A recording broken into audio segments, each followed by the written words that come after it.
So if you are here for the Inclusiveness and Intimate Apparel Marketing and Campaigns panel, you are in the right spot. If you are not here for that, I encourage you to stick around because it's going to be really fun. If you don't know who I am, I'm going to give you a quick introduction to who I am and what we're even talking about up here. And then I promise I will introduce these lovely humans. I'll also introduce you to our two proud sponsors, Notori and Parfait. Then we'll have a Q&A, then we'll have some questions with these lovely people here so they can give you their insight. Then we'll have a Q&A. So if during this whole process something comes up that you want to ask any of these people or myself about, please think of it so you can ask us later. And then we'll all hang out afterwards so that we can have a really fun time together and just keep the conversation going. That's what this is actually all about today, is a conversation. I promise you we're not going to solve the issue of inclusivity in the next 45 minutes together. But what we can do is start the conversation so that we can then take steps together. In fact, that is my goal for us today. So, my name is Kim A. Caldwell. If you don't know who I am, I've been in this business for 14 years. I actually started as a bra fitter, and then I opened up my own marketing company in 2014. That's why this topic is really, really special to me. And one of the reasons that I opened it was because out of the thousands of people that I was supporting on a daily basis, if there's retailers here, you know, like, you see everything in that fitting room, right? But I wasn't seeing all of those people reflected in the marketing campaigns. I wasn't seeing all of those people having products that could actually serve them and their unique bodies. So I started that company specifically to talk to people in a kinder way about themselves and their bodies and to be more open. So now I partner with a lot of different brands in the public or here, teaching people bra fitting in the Paris Expo and all of that good stuff. But one of the very first things that I remember being kind of like affected by whenever I saw people was exactly how different all of those customers are. So anyone here a retailer and have a store? Yes, okay, great.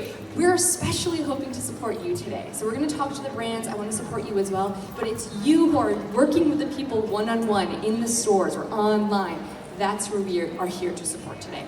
So when we talk about inclusivity, there's a lot of miscommunications about what that could mean and what that, sorry, I'm gonna be distracted by fans, what that means or what we're actually talking about here today. And again, we're not here to tell anybody you're doing it wrong. What I want you to do is take an honest look at where you are, where your company stands, so that then you can take one step from there, and then one step from there, and then one step from there, and just to open up the possibility of what you can do in your store. So by inclusivity, we mean, how can you include people who are not already included in your space? How can we as an industry include people who are not already represented within this space?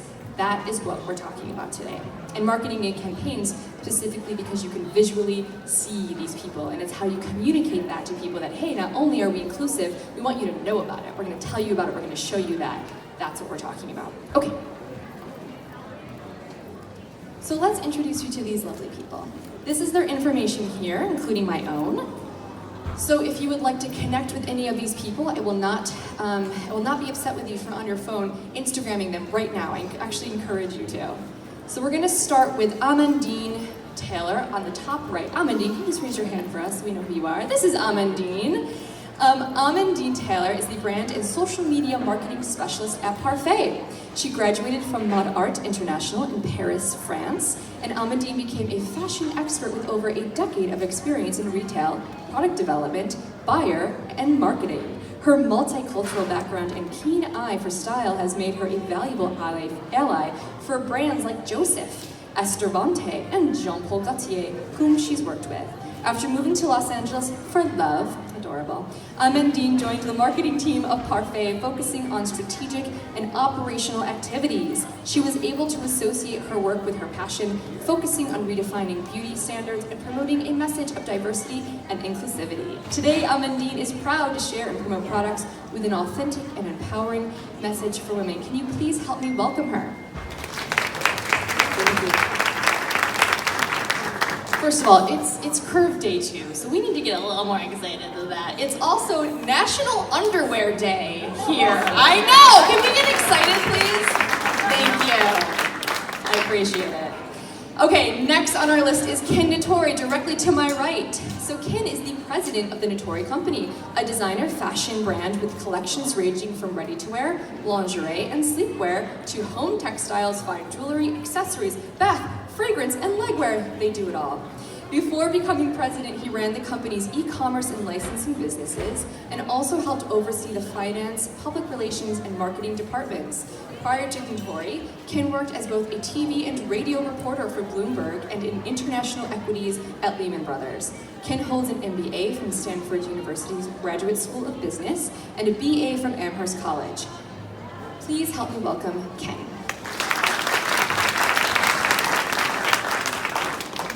Next on our list is Laura Henney. Laura, say hello. Laura is the owner of the Rack Shack, which is a phenomenal store in Brooklyn. Since you're all local today, right now, please go and visit her shop. Not today, she's here. After studying theater at the University of Amsterdam, Laura worked as a publicist and production manager for the prestigious musical theater company Orchestra, thank you, fellow musical theater person, I love that. But an ongoing urge for adventure and the privilege of having dual citizenship ultimately took Laura to New York. There, she managed restaurants and bartended, but her dream was to build a company of her own. When she discovered that, even in a cosmopolitan city like New York, it was difficult to find attractive bras for larger cup sizes, her concept was born. The Rack Shack is an inclusive bra boutique in Bushwick, Brooklyn, that aims to empower customers of all shapes, colors, and genders. It's a stylish and fun environment with a friendly, knowledgeable staff, and they're proud to offer their services in a body-positive space where everyone feels welcome and sexy. Please welcome Laura. Next up is Tiffany. Tiffany, please say hello to everybody. So Tiffany Cole Allen is the co-founder of the Lingerie Collective, a professional organization that provides a networking community and business resources for individuals and entrepreneurs within the intimate apparel, swim, and activewear industries. Prior to starting the LC, Tiffany was a technical designer specializing in the fit of intimate apparel for 12 years, working on product for retailers such as Victoria's Secret, Aerie, and Walmart. After the birth of her daughter in 2016, she realized the dire need for change in the culture of the industry when it came to the many professionals and how they felt supported in their career goals. She, along with her partner, Claire Hills, created the Lingerie Collective to promote and encourage an environment of engagement, inclusion, and encouragement amongst colleagues in the business. Please welcome Tiffany. Next up, Nikki Rossos. Nikki is a model and activist using both her voice and platform to bring visibility, inclusivity, and safety to the trans community. As a model, she works to merge the cisgender-dominated fashion industry with the often underrepresented or altogether forgotten trans presence. Nikki's resume spans across editorial, print, and runway, while also using her experiences to mentor fellow trans individuals to increase the representation of her community in the fashion industry and beyond. Big round of applause for Nikki. Okay, thank you for bearing with me while I get through all of these amazing stories. These are really awesome people that we have here. And again, you might be wondering why I am the person hosting this or moderating this. This is not my first time doing this. So back in October, I hosted a panel on inclusivity with specifically around size inclusivity, which is where I think a lot of us start when we're in this business, right? Because we know people need sizes and need products that fit. And so we specifically talked to designers at that time. Then in February in Paris, I did a panel on the intersection of fit and function. Then here at Curve New York, thank goodness for them, we talked about inclusivity in general, and now we're back specifically focusing on marketing and campaigns at this time. So, as a cisgendered, which means my gender matches what I was, my birth, so as a cisgendered, white passing person who's in a heteronormative marriage, by the way, today is my wedding anniversary, Annie. Like I have a lot of privilege within this industry, which means I can safely shop at almost any store. I can typically find something in my size. That's not true for everybody. So I could sit here and be silent, or I could speak up and create things like this and welcome people like this and let them take the stage to talk to us about how we can take steps together. So that is what we're gonna do. Next. let's talk about our beautiful partners. So first up is Parfait. There it is, Parfait. So you're gonna get a little taste of Parfait's marketing and campaigns. This is just their current one. They've been really consistent with their inclusive marketing for a while here, but I'll give you a little taste of it just so you can see what we're talking about. So many hands, okay. So just to give you an idea of who Parfait is, they are dedicated to fit and innovative style. Parfait collections are designed in both fit and silhouette to elegantly embrace and enhance the body from petite to full figure. Styles range from bras and briefs to non-wire bralettes and best-selling baby dolls, sports bras to nursing bras, bridal lingerie to under-the-gown bustiers. I like how it rhymes.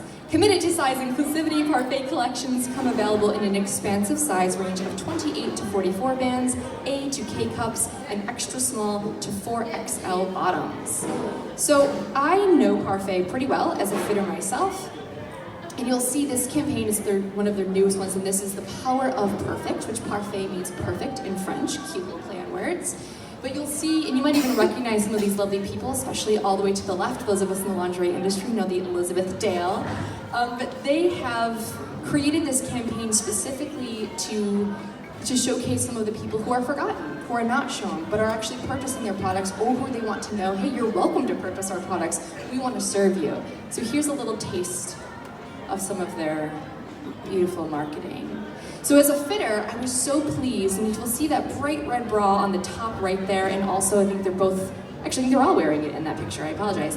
So that's their Charlotte bra, which the Parfait booth is right over here if you want to go visit them. That bra saved me a ton as a fitter, because it's a cute, molded, lower price product that comes up to a K cup. And you would be surprised how many people just felt relieved that somebody actually made something that fits them. I see heads nodding, right? Like just the fact that I could go in the back and be like, I hope I have something for this person, and made the world of difference, not only for our business that I was working in, but also for that person in her life to feel included and special and sexy. So I'm forever thankful for the Parfait Charlotte bra, and now they've made even more steps in who they serve and how they represent that. So this is Parfait.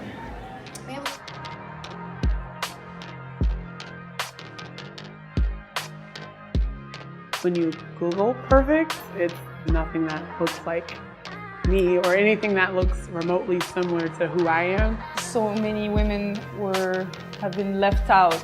And we don't see those people, and if we don't see them, we don't get to know them, and we're actually missing out. That type of women that they've been working with, those models that have been even them retouched and just modified, edited. It's giving people freedom. Changing who I am and who I feel I am to be perfect is not even like on that spectrum. Let them know that their bodies are not any different from most of all of us.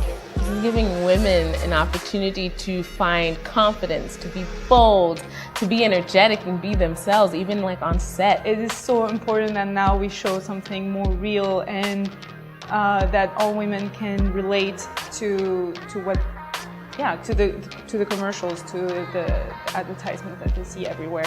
It was just so awesome to have a group of creatives pushing positive body images, welcoming stretch marks, welcoming even people with disabilities.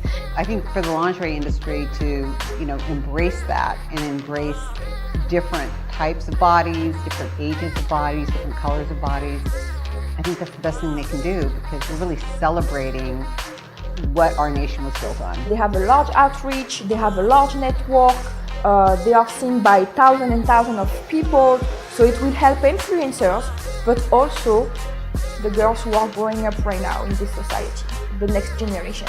I am Manon. Michelle Entman. Marsha L. I'm Elizabeth Dale. I'm Candace Kelly. I am Noor, and we are the Power of Perfect. We are the power of perfect. We are the power of perfect. We are the power of perfect. And we are the power of perfect. We are the power of perfect. We are the power of perfect. Next up is Notori. So Notori is also very familiar to me as a bra fitter and as someone in this industry. And I think because Notori has been around for so long, I just kind of like thought of them as like, yeah, they're here. And the fact that they've been around for, I think it's over 40 years now, and are still making changes, that to me is the most impressive part. Because they have great products, they could just stick with making great products and let that be that. Instead, they decide to make some changes within their industry, within their company, and then our industry. So here's a sneak peek at their latest campaign. This is called the My Natori campaign, and as you can see already, we have a person over a certain age, we have a person of color, and then we have some of these beautiful imagery here. In that top left one, you'll see is a big focus for Natori going forward because they have started to introduce different skin tones, and none of them are called nude. Not a single one is called nude, which I truly appreciate. So let me read you just a little bit about Natori, if you're not familiar. The House of Natori was founded in 1977, and today is one of the fashion industry's most recognizable designer brands. Each of the Natori brand collections, Josie Natori, Natori, and Josie by Natori, there are several, is a reflection of the namesake designer's distinctive East-West aesthetic. So again, as a fitter, being able to fit someone into something that has a different skin tone is, again, if you come in and you're a person of color, you have darker skin tone than me, and everything is suited for me only, that's not very inclusive. So just creating something with different skin tones is one step in the direction of being inclusive.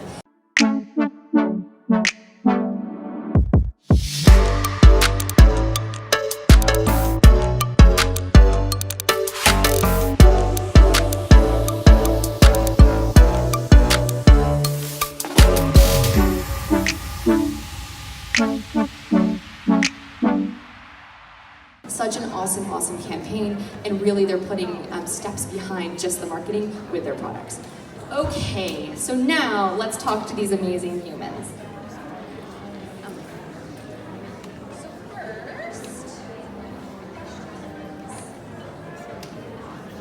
So we said a little bit about what inclusivity was at the very beginning, but let's just be clear here, okay? So Ken, we're gonna start with you. And you had said that a lot of people think of inclusivity in terms of models and sizing, but we at Natori try to think of inclusivity on a much broader scale. So what is inclusivity, and how is Natori putting it into practice? Thank you, Kamei, and thank you guys all for coming. This is a great topic, and I just want to start out by saying, I'm not up here because I think we at Natori are doing everything right by any means. I think we have made progress. Some things we're doing okay, and other things we need to make a lot more progress in. I'm up here, like I said, this is a very important topic, and it's great that it's drawn so much interest. And we all want the same thing. From customers to retailers to brands, we want people to feel included, and we want to be able to cater to everybody. So that's good. Like, we're all there together, but it's not always easy to achieve all of these things that all of us want. So I'm here because, I think from a brand perspective, it's very easy for customers to say, this brand should be doing this retailer should be doing that. That's easy, but I think there are a lot of facts too behind it that make these things sort of more complicated than we all want them to be. So I'm here because, I try to be very transparent and here to share, I can sort of explain what goes on from a brand's perspective or from our perspective, specifically about, how do we think about this? What are we able to do? What do we wish we could do that we can't?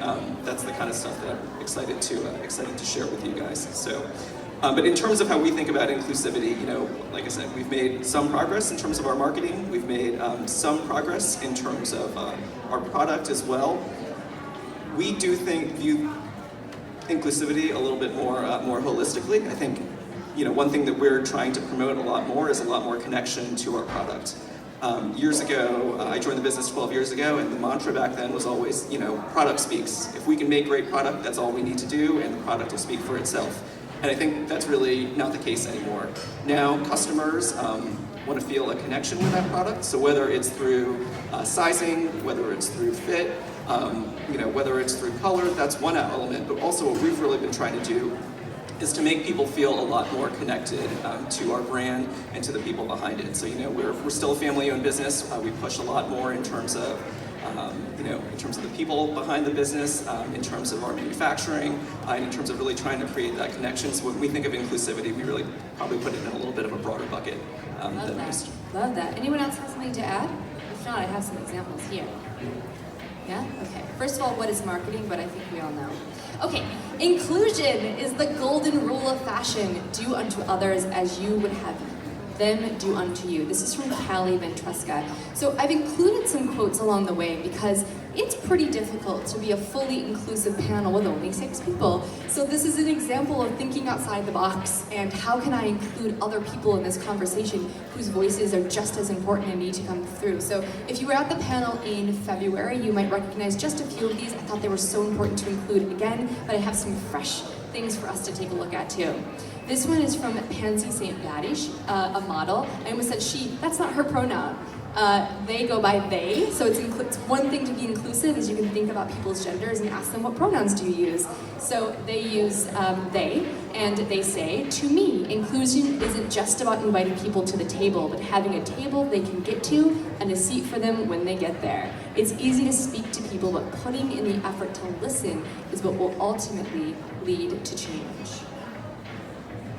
This one is from Devlin, also a person of trans experience, and she says, to me, inclusion is more than just having your ads feature the prettiest folks from a given group of people. I don't have the perfect cis woman body. I need something that fits me. So again, making sure it's personal and most people can enjoy it. So let's go over to Tiffany. So traditionally, there are groups of people who are already represented or included and can shop with ease and safety. And then there are those in need of inclusion. So just talk to us, what are some of the groups of people who need inclusion and why is it so important to include them? So I think that some of the groups that are still needing inclusion are specifically transgender and women of color. Women of color across the board. That means transgender as well as plus size. For me personally, the experience of being a plus size Black woman, it's important for me to see myself in the marketing of a brand. And not just one of me, but multiple of me. That lets me know that, okay, I can go here, I can shop here. This color will look amazing on me because I see someone like me wearing that color.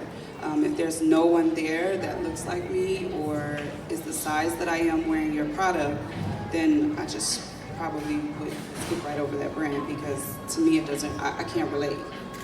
So that's why it's important to include so many different people within your marketing campaigns and not just one in a group of 6 or 7, but actually, you know, that whole, maybe your group of 6 or 7 has 4 or 5 and then one of the other.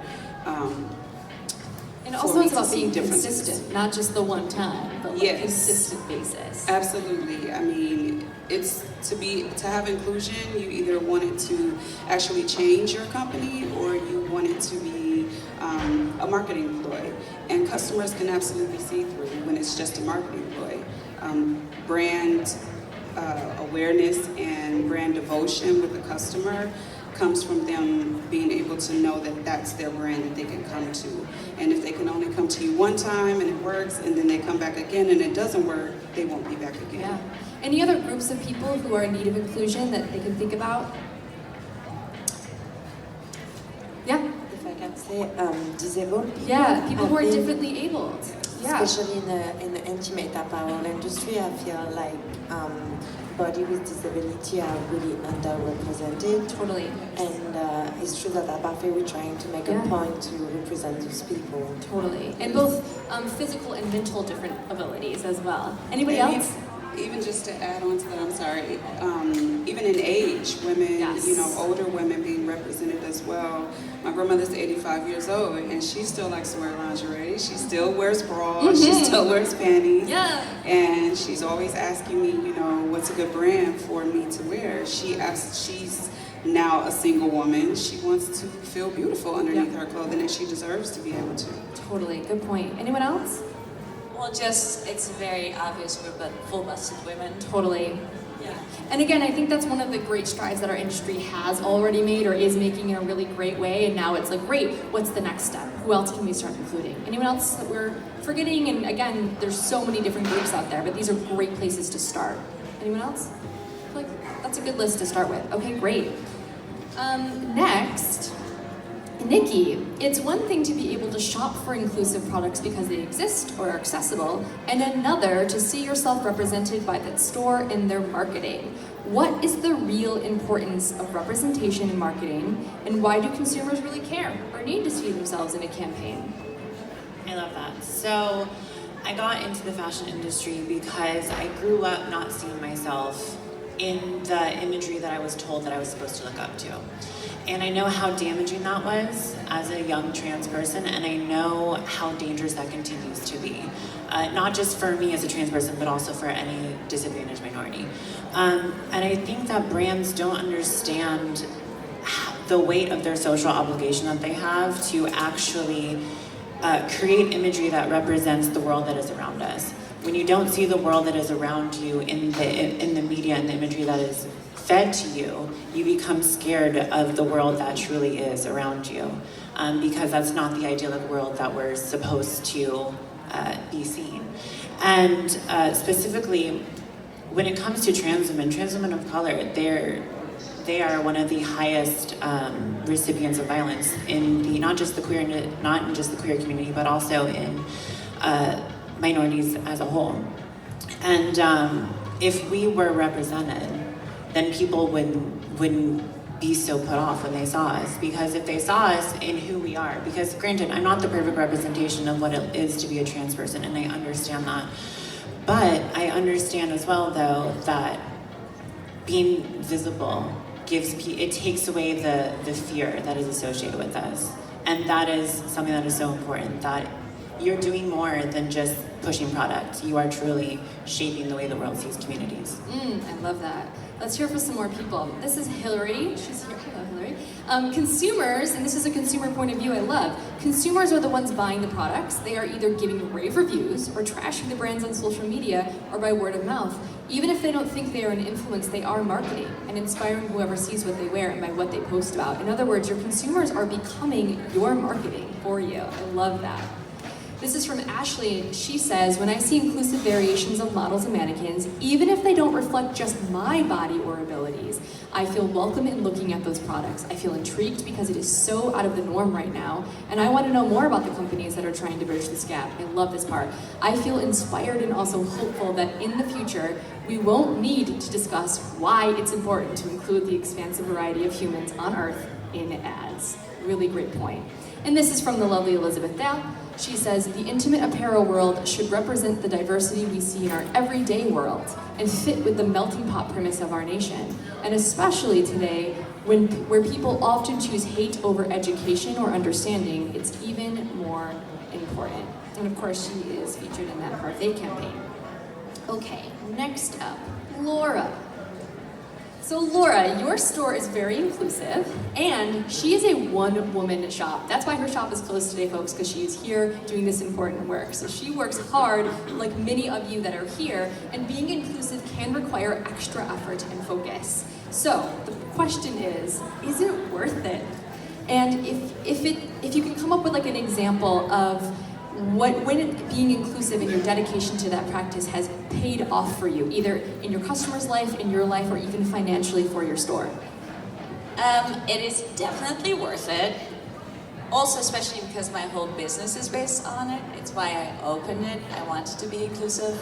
But it's emotionally worth it because you get so many people that are so thankful and they feel good about themselves and they leave the store with such a good place, in such a good place. So for my customers, it's worth it. I've had so many women in transition that came shopping for their first bra and were in tears, and that feeling of helping someone so much is incredible. And then plus it's also just good for business because you have such a bigger group of people that can shop in your store. So if you communicate that everybody's welcome, and I think that is very important to communicate it because otherwise people don't know that they can shop at your store. Because as a woman that had an age cup when I was 12, I was very used to going with my girlfriend shopping and being on the sideline because they didn't have anything in my size. So at a certain point, it wasn't fun anymore, it was hurtful. So then I wouldn't go anymore. If you go to a place where you can shop with your girlfriend no matter what color, gender, size you are, it's empowering and you don't feel weird or awkward. So I think it's important. Absolutely, I love that imagery of like taking people from the sidelines and really including them. That's amazing. Are you gonna add something? Yes, if I can add a point, like I feel also if you are inclusive and welcome people that cannot shop anywhere else your size or feel that they're welcome, you put even less effort into making your customer faithful to your shop because you are so precious and so exceptional to them. Your effort in every day into the loyalty, putting the loyalty to your customer is effortless. Yeah, that's like a customer service 101 thing too, right? Like really serving your customers really brings back the benefits tenfold. You're gonna add something? Yeah, I was just gonna say that I have so many peers that are a bigger bus, and they're always asking me which brands are good brands that I can shop at. That is the number one question that I get. So when you cater to people like that, you do so much for your own marketing just by word of mouth, because you know you have people that are like you. You surround yourself with people that are like you, and when they come to you and ask you those things, you're like, oh yes, actually I buy all of my bras from the Rack Shack. So there you have a new customer right there. Your customers become your marketing. One more? So to piggyback off of that, so I have a lot of trans sisters who are preoperative and are still looking for ways for undergarments that will assist them in achieving a more feminine body style. And even if companies or even if certain stores don't have those products, there are brands that do have them. So I think that it's everyone's service to, take a pill, like take the humble pill, and then give that business to someone else, just to help someone else. Because if they do that, then they'll come back to you most likely because, hey, this person helped me. And again, it's all about service. Love it. Okay, this is a quick one. Down the line, let's give some examples of brands that are doing some inclusive marketing right now. We already have Parfait and Notori as phenomenal examples, but who else is doing this? We're gonna start with Nikki and just come this way and just list off a couple for people to you can go look at what they're doing or take interest in what they're doing and see if you can do some of this in your own store or brand. Nikki, we'll start with you. So Aerie just did the Aerie Real campaign. Curvy Kate and Scantilli, they include a lot of different shapes of bodies and different colors of people, and yeah. Lonely Lingerie, which is a quite recent brand, but they start from ground zero, promoting directly inclusivity, and I really admire that. Look them up on Instagram, actually. She said Lonely Lingerie. They're really great with their different ages and skin tones and having really great authentic marketing. Anyone else? Yes, Playful Promises, who just did, they just featured Lena Bloom for their 15th anniversary shoot. And then also Evelyn and Bobby is very inclusive with sizing and using women of color in their advertising. The one that I just thought of actually is it's called Slick Chicks. Love. So it's a different type of underwear, the buttons on the side, but they've been really good about promoting the fact that it supports the disabled. Yes, and I'll tell you, we had Helia's quote up here last panel. She's the founder of that company, and she realized that this was a good solution for not only people who may be working out and have like those sweaty leggings on, and you like sweat through your underwear, and you can just take your leggings out and undo the underwear and put a fresh pair on. But she also realized, wow, this is really helpful for someone who is differently able. So adaptive clothing is becoming a really, really, I want to say trend, but it's just something that I think we're talking about on a more regular basis, and something that you can carry within your store. And again, it also supports people who are incontinent or pregnant, and they might leak a little, and they can just take the underwear off without having to change their entire outfit. It's a really, really cool product. Okay, any other ones I forgot? No, I think those are good places to start. Okay, so the next question is for Amandine. Parfait's professional photos. Oh, and you know what? Let me share this image first. This is from Vandana. She says, the conversation needs to shift from how we look to how we feel to be truly inclusive. The industry has the honor of catering to not just different races and body shapes, but also to people who choose to identify themselves as women. It's one of those moments in history where we can empower in one sweeping gesture. We should embrace the challenge and showcase the power of fashion as an enabler. And by the way, if you are an inclusive store or brand, or you know someone, please contact me here. I'll have this URL up at the end as well, but this is, I'd love to create a good list so when people want to know, well, who is inclusive? Who can I stock? Or where can I shop? Please let me know here so that I can send people your way. So this is an example of some of Parfait's social media work and other people posting on their behalf. So, Amandine, Parfait's professional photo campaigns include a diverse group of people, as you can see here, and so do the images of real customers and ambassadors that you reshare in social media. So, how does creating or finding and then curating this mix of different images into the brand's marketing support its commitment to inclusiveness? And what kind of feedback have you gotten? Yes, so we've been doing that over 2 years now. It's true that saying that you're inclusive internally and trying to show it through your product nowadays is not enough. We are into a society that is imagery consumption. You need to showcase that you are inclusive. That's why it's very important for us to showcase all our influencers, our campaign, our real customer as well. Well, to be honest, like since we built over years this reputation about being inclusive through the product, we thought that showcase in the first place, of course, like when we launched our campaign, we put out the picture on our social media platform, our website. So we believed that our followers was only made of people who have the same values as us, who connect to those values and will only well welcome this type of campaign. Well, we got a little surprised when we published that, especially on Instagram, where, you know, like you can randomly get on a page and comment. People feel really free to do that. So that's one way to put it, yeah, sure.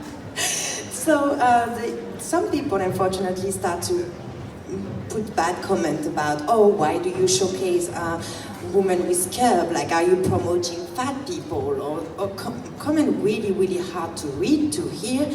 And we can, in the office, we kind of freaked out in a way. Oh my God, we thought like that would be only well welcome. Like, we don't understand.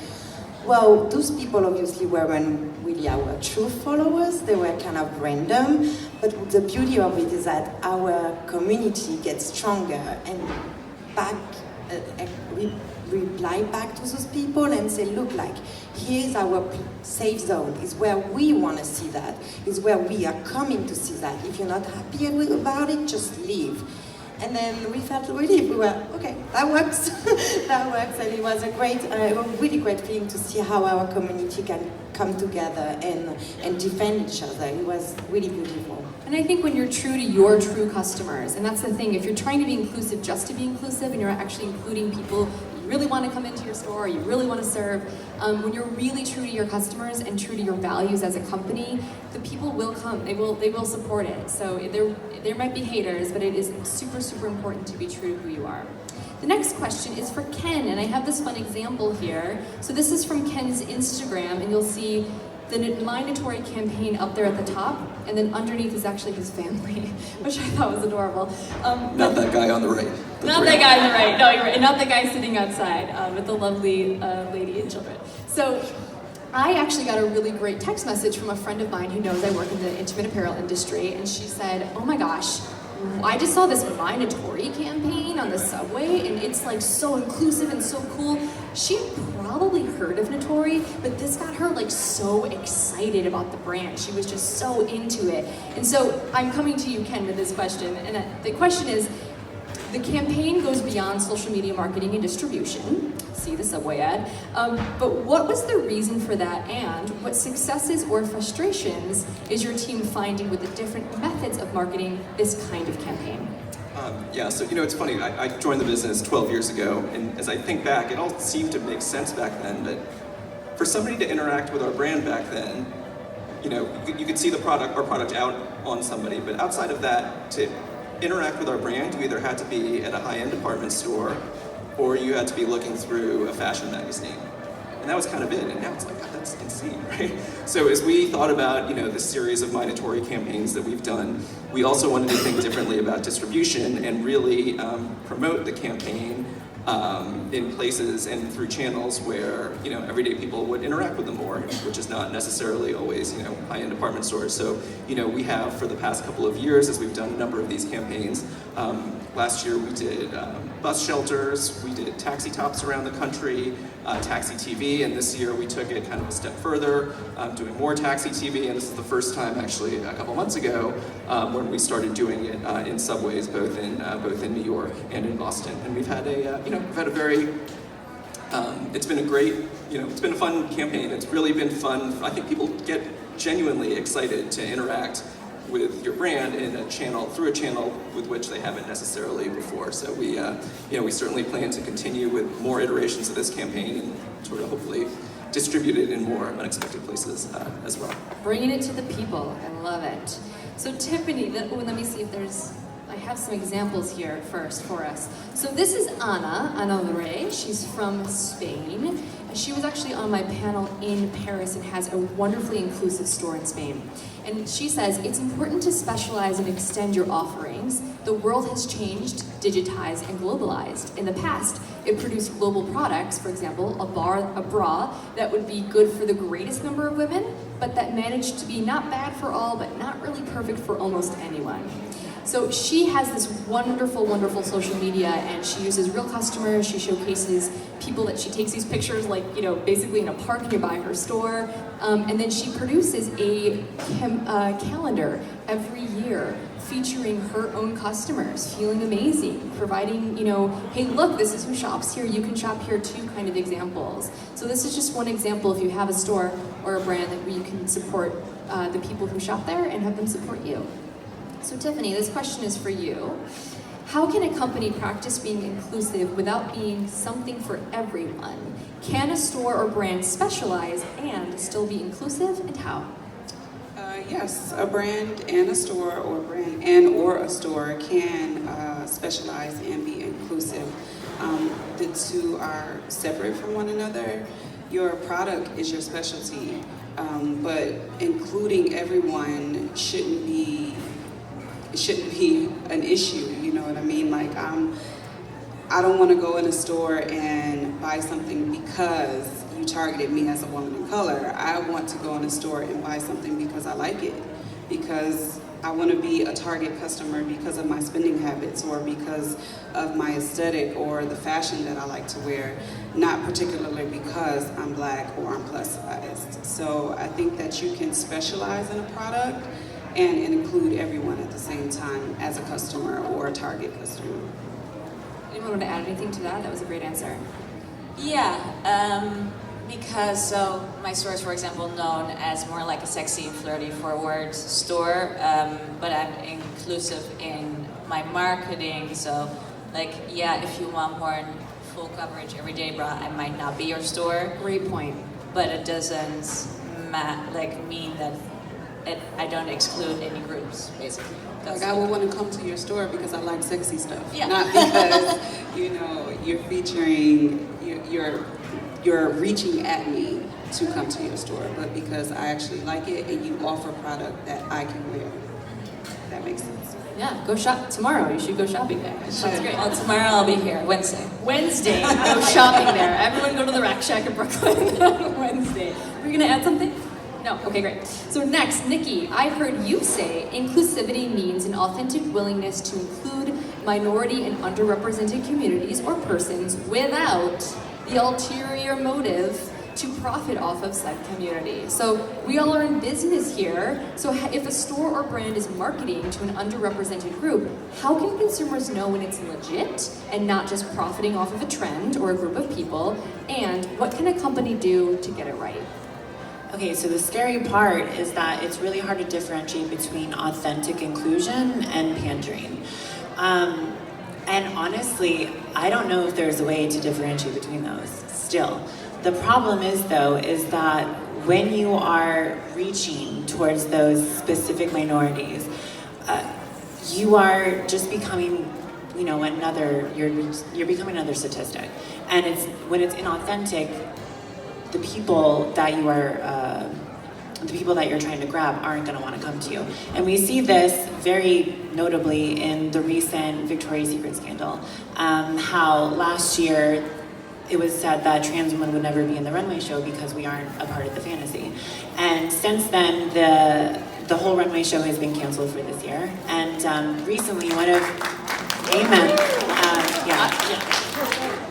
recently one of my friends was actually, who is trans, was just enlisted for the first Pink campaign, which I'm very happy for her and I'm very proud for her. But it seems like quite interesting timing considering the stocks are dropping. So what I would say is that if you are trying to be inclusive, if you're going to be about it, be about it. Make sure it's 365. Don't just put up your pride flag 1 month a year to profit off of the queer dollar. Because just because we are a minority doesn't mean that we are your monkey to dance around.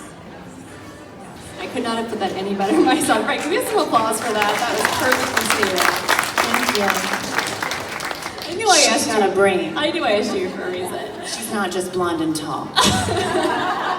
And going back to what we said earlier too about the consistency, right? If you do a one-time campaign to be like, look, we include these people, and then you aren't following through, or it's not consistent, that people can tell. Consumers are not know when you're faking it. For example, Jessica here says, we can tell if your heart is in it and when you're just trying to grab our dollars. The future is inclusive, and if you don't get in gear, your business is going to be left behind. I think that is really true. And by the way, if you haven't gotten the Revealed magazine yet, it's there. I actually will plug this myself, but I just want to do this because I think this will support you. There's an article in there about authentic marketing and how to make your marketing authentic. Again, whether you're a one-person shop doing this on social media or whether you are a big brand, it is important to be inclusive, and it is possible. Okay, the next one, we have an example here from The Rack Shack.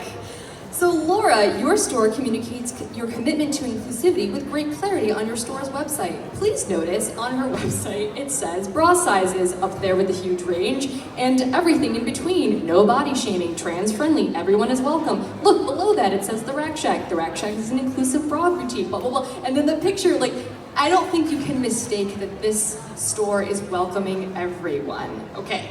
So, the website is one way that she does it, but how else does your store market and communicate its inclusivity in the brick and mortar location, for example, or social media? And what is a good step for some of the lovely retailers here that they can take to do that as well? Definitely on social media. How I make the social media inclusive is portraying basically my friends.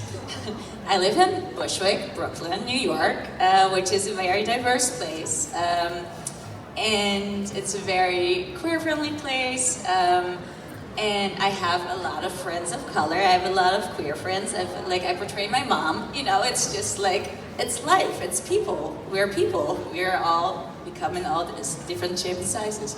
So, and I feel that just portraying a different amount of people in your social media is very important. And if you can't do it yourself with a campaign, just try to look for the brand's images if they're inclusive enough, or influencers, or any of those images, because now social media is an amazing hub of images of beautiful, diverse people. So, and also, I have the trans-friendly, everyone's welcome, no body shaming.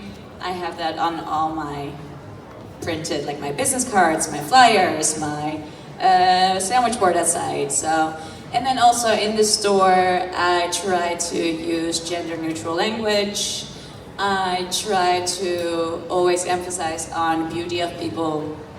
Don't criticize bodies. If I have to explain something about a fit, I say, you're beautifully tall, or I try to always keep, show the positivity of somebody and not make them feel weird or different or, I think one of the number one things that you can do to include people is to just be kind and welcome them. Even if that's the first time someone like that has shopped in your store and you don't have experience with that person, you can say, hey, I'm learning, you're welcome here. That's a really great way to do it.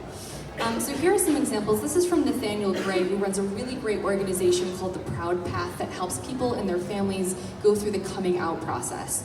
He says the internet has forced companies to be more inclusive because if you don't sell the one piece that someone loves in a size 18 or in a darker skin tone, another seller out there does, and they're gonna get the sale. This is from Karen. Karen couldn't be here, she just was in surgery, but Karen has started her own line of undergarments for the trans community because her daughter is a person of trans experience. And she says, as the mother of a trans woman and working closely with other trans-identifying individuals, I'm truly committed to seeing my brand and others showing up for the community. The first step in achieving this is to listen to their wants and needs, and here she is at a really great event for the trans community. Oh, are we here yet? Yes. Yes, okay, sorry. So this is Sonia from Forever Yours. Hello, Sonia. And she says, make sure your selection and what you are promoting on social media aligns together and is authentic. People see right through it when it's not. So Sonia has she has a really great shop up in Canada, and she has some really great examples of how they communicate on their social media. So here, for example, they have two different people in the same bralette in different sizes, so that you can see, look, we include different people here. They also have people of different skin tones. This is an event that she had in the store, and then this is a person who has a different medical need. Again, thinking about these people and then sharing them and communicating to people, we actually have these products for you and you are welcome here. Okay, next, Amandine. So not all retailers have 1 billion hours to take all these social media photos, right? So how can a retailer partner with a brand like Parfait to use their inclusive marketing most effectively? Or what other steps can they take to be more inclusive? There is different tools that you as a retailer you can use. First of all, will be very simple. You probably carry multi-brand into your store. You can just email them and ask them for the campaign, for the picture, the catalog picture where they showcase different cup size, and just publish that on your social media. That will be your first baby step that doesn't cost you a lot and can, promote out there that you're trying to take a step to be more inclusive and spread the word. Other little tools that can be done into a store, is like we have a tendency to put the smaller size in front of the rack. Why not display your bigger cups? Take it out from your stock room, put it on the shop floor. So if somebody look at your window shop, see through your merchandise, they can directly see you have bigger cup and they will feel, attracted by it and be welcome. Another little investment that could be done, and that's really nice as well, is it's having a mannequin into your window shop that is a plus size or full-busted woman, that looks like your inventory. You can also do, that's a bit more, I don't know if tomorrow you can do it, but maybe think about it if it happened that, when you hire somebody, why not trying to diversify your staff? Yes. If you tick a box of a petite full-busted, why not next time get a curvy woman with a big breast?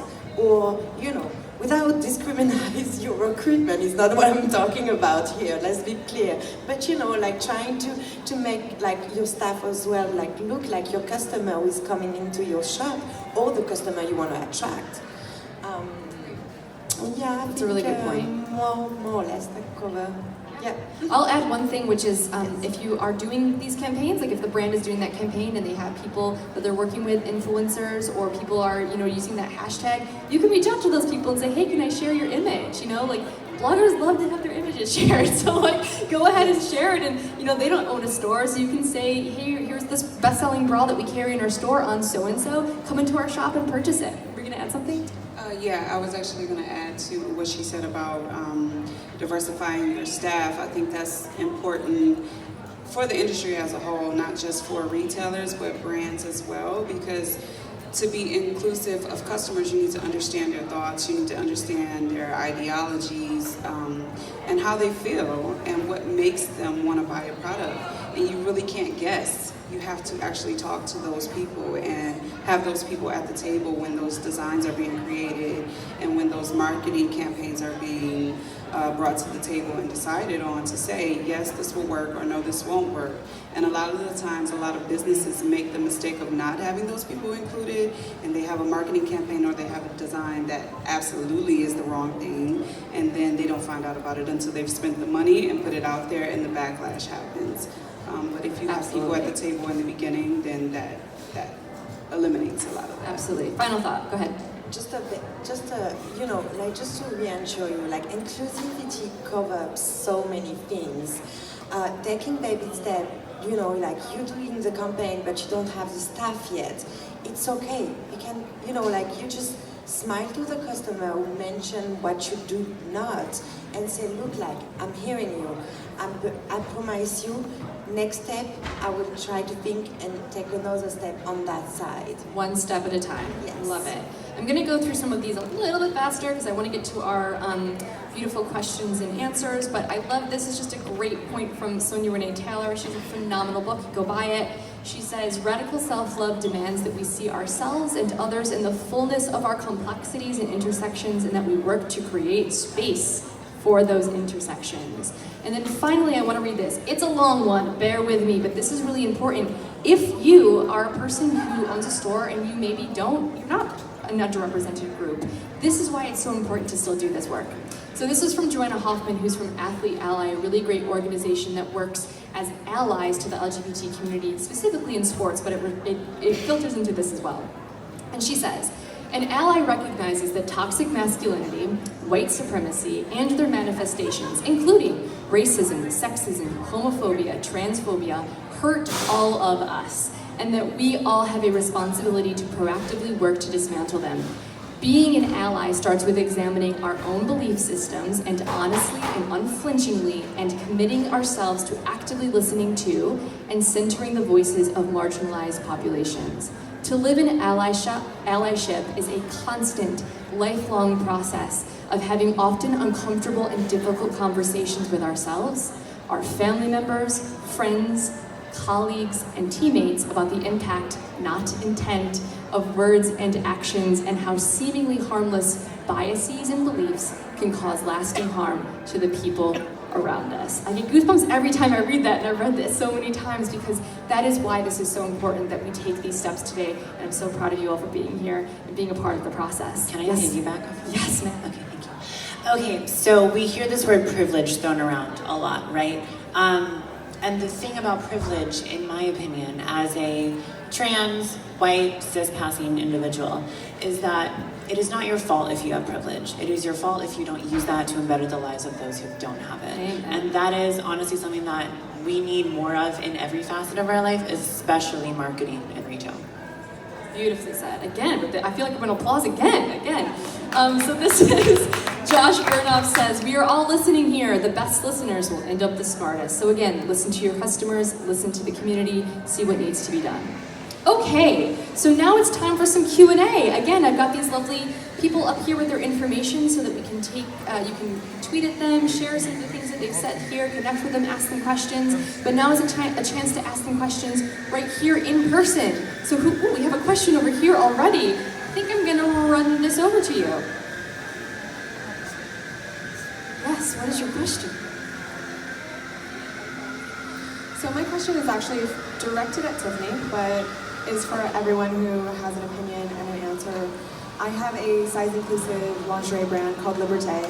We launched in January, and I'm independently owned, and so therefore I don't have a wellspring of funding, and so we do our best to be not only size-inclusive, but we use a diverse range of models in a diverse range of sizes. We go from 32C to 38H.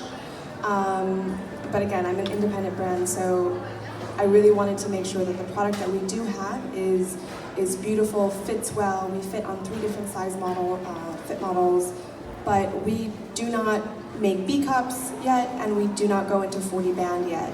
And so my question for you is, how do I articulate not only my desire, my willingness to include those sizes once we can, fundamentally afford it, but how do we maintain interest for women who we don't necessarily cater to?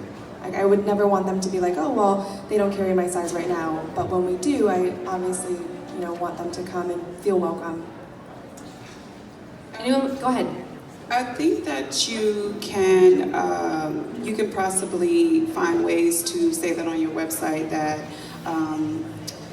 B-Cup's 40 band coming soon, or if you have social media and you have people reaching out and saying, well, hey, you don't have 40 band, be proactive in responding to those customers and saying, eventually we will get there.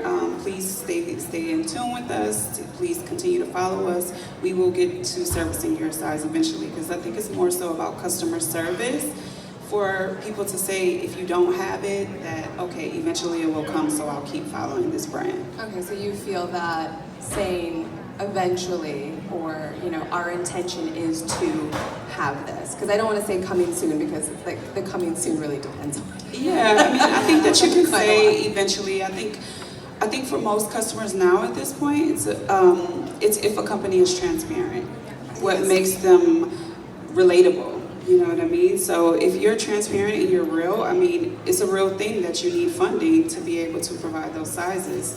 So you can't get mad at the truth. Some people can, but most people won't. Some people will, and that's okay.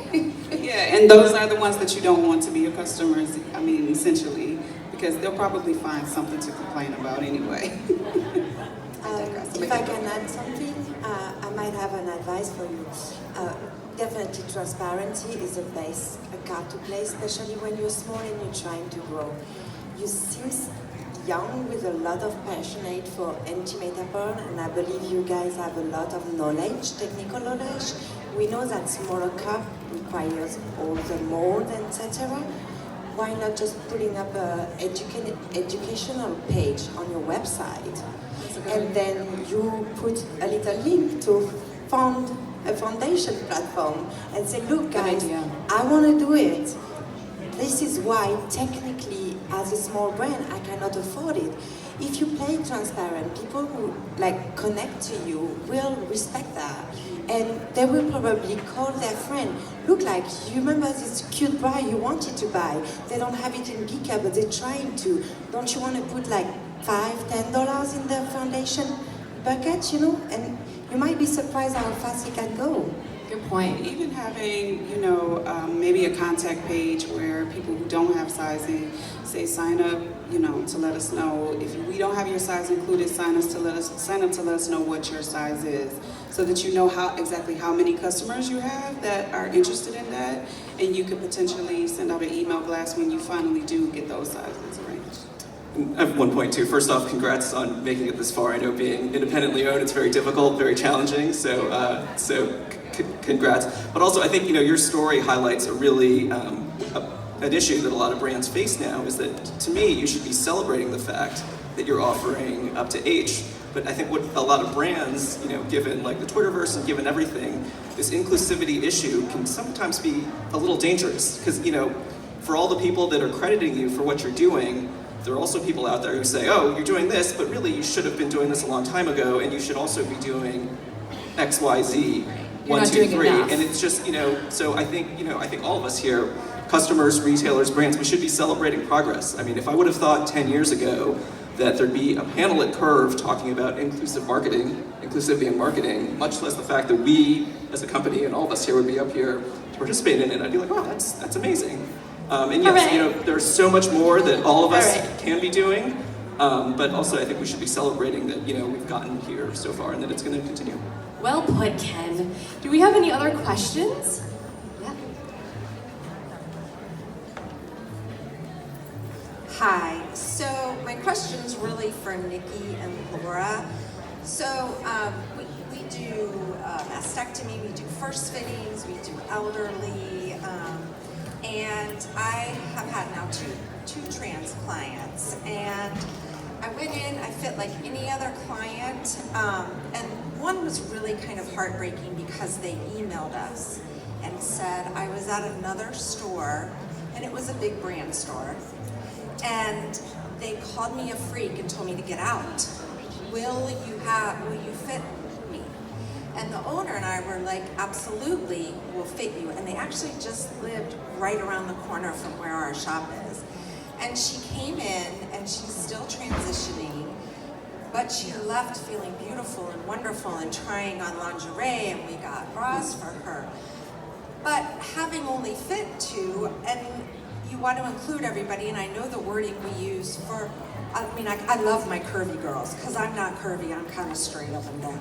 I love my curvy girls, and having had not breast cancer, but cancer myself, I can talk to clients that have had cancer. So is there wording or things to say to make them feel even, make these women or, whoever's coming to make them feel more comfortable? Because you don't want to say the wrong thing and make them feel uncomfortable, For sure. So first of all, it's okay to make mistakes.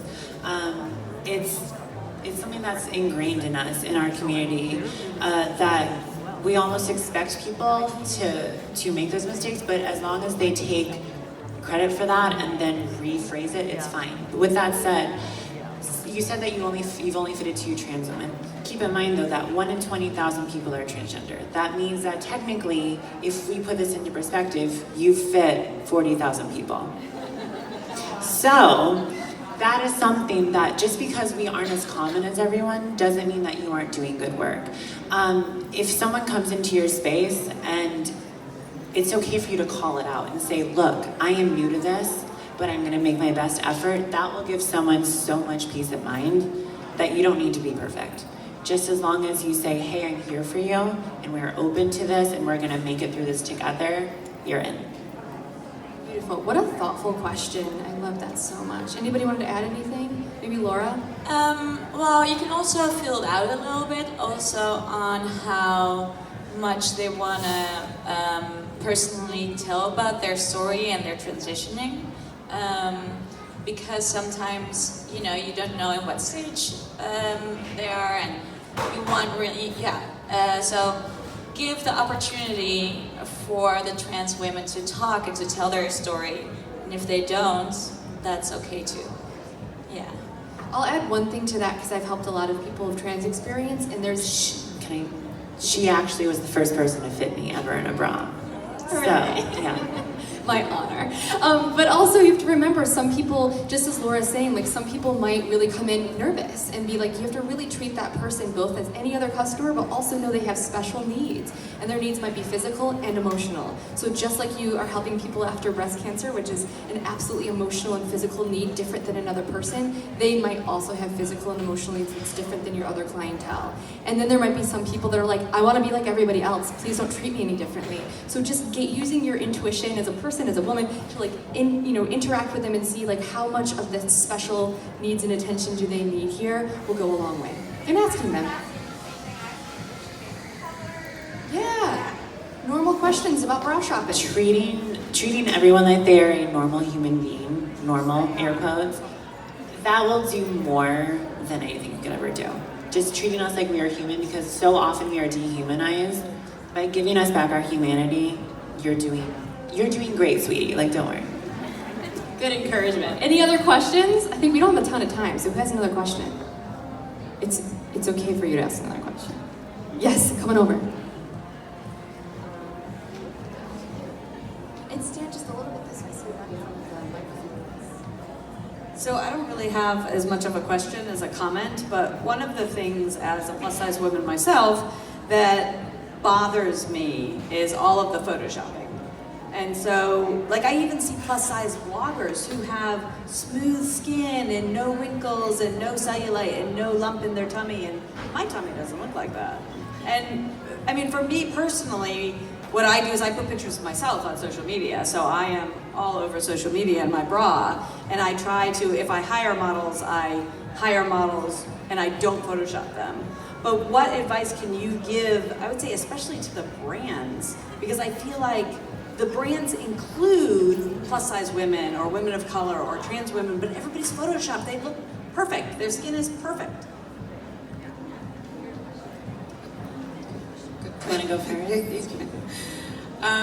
I think, because I've also done some plus-size modeling as well. I I did a swim shoot with Malia Mills, and they also don't do photoshopping in their images.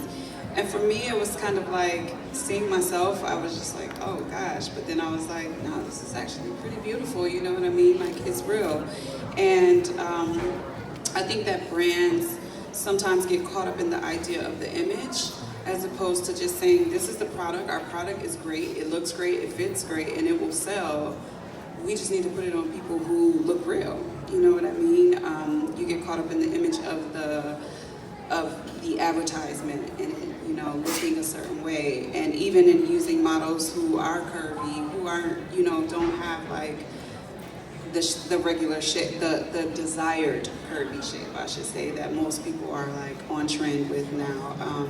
I think selecting models that have real bodies is something that brands can do, not just choosing a plus size model that actually has a small waist and a larger hip and a larger bust, that hourglass figure, but actually choosing real models and real women to do their campaigns. From a fashion perspective, my job is being photoshopped, and that sucks. And because of it, I've dealt with my own parts of body dysmorphia, because I'm so used to being airbrushed, and then I look at myself in the mirror and I'm like, oh, this is not what I'm seeing on, a billboard. Where was I going with this? Oh no. Oh, right, okay. Okay, it's okay to be a trailblazer. And one of the things that I've discovered through working on my own, personal projects is that if you have a really great photographer, and if you need names, I'll give you names. If you have a really great photographer, you don't need Photoshop to make it beautiful. And as long as the images tell the story, then you're doing your due diligence. I will also add that I've been committed to no Photoshop on my site for 5 or 6 years. Now, mind you, we look very different. And so I realized not everybody is going to look like me or whatever, right? But so I started doing my own campaign called More Than My Numbers with other people who are also not photoshopped, who look nothing like me, or much fuller size, or different skin tones, or different ages, or have no breasts or anything, right? But the thing is, the thing that did it for me, and again, maybe retailers here get it, was that as a young person, when I started bra fitting, I was seeing the perfectly airbrushed images in magazines, and absolutely was comparing my body to that as imperfect and then therefore bad. And then when I saw real human bodies in the fitting room, I was like, oh my gosh, you have cellulite too, and you have stretch marks too. Like, man, I have stretch marks since I was 10 years old, and I had a growth spurt. Like, those normal things, I think the more we continue in this direction, the more those will become a normal part of what we see. Kind of like what Ken was saying before, like, we can sort of celebrate the progress we've made so far while also admitting we've got more work to do here. And I think that the airbrushing and the photoshopping policies that are in place now are going to completely shift down the road. That being said, there are people who are posting pictures of themselves with no Photoshop. I feel like we're the same person. And also, people at stores who are posting that. So if you are So again, with influencers, if you're a store and you want to get on that train, you can look for those influencers who are doing the no Photoshop, and you can share their images as part of your own marketing to really commit to doing that yourself. You don't have to take photos of yourself in your underwear. And one final question, I think, probably. We're over anyway. What question? Be stingy. We have these lovely, wise people here for your enjoyment. No? Okay, great. Well, then I just want to thank everybody for coming. Again, we've got the contact information up here. We also have this where you can go to get some more information. I have some articles there with like basics of inclusivity, what it means, how to get started. Also, a lot of things from the Revealed magazine if you need some additional information, as well as everybody's contact information there too. So a big thank you and hooray for coming. And please stay afterwards and talk to us. We'll be down here to talk. Thank you.